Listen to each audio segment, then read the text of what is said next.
اللہ ہی اپنے بندوں میں سے جس کے لیے چاہتا ہے روزی فراخ کر دیتا ہے اور جس کے لیے چاہتا ہے تنگ کر دیتا ہے۔ بے شک اللہ ہر چیز سے واقف ہے۔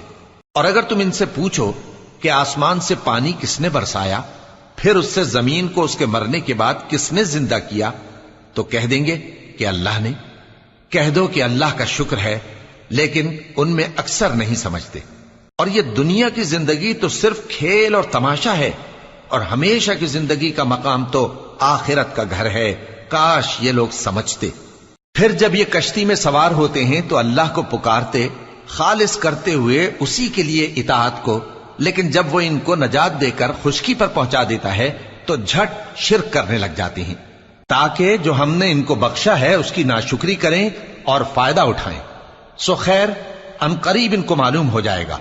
کیا انہوں نے نہیں دیکھا کہ ہم نے حرم کو مقام امن بنایا ہے؟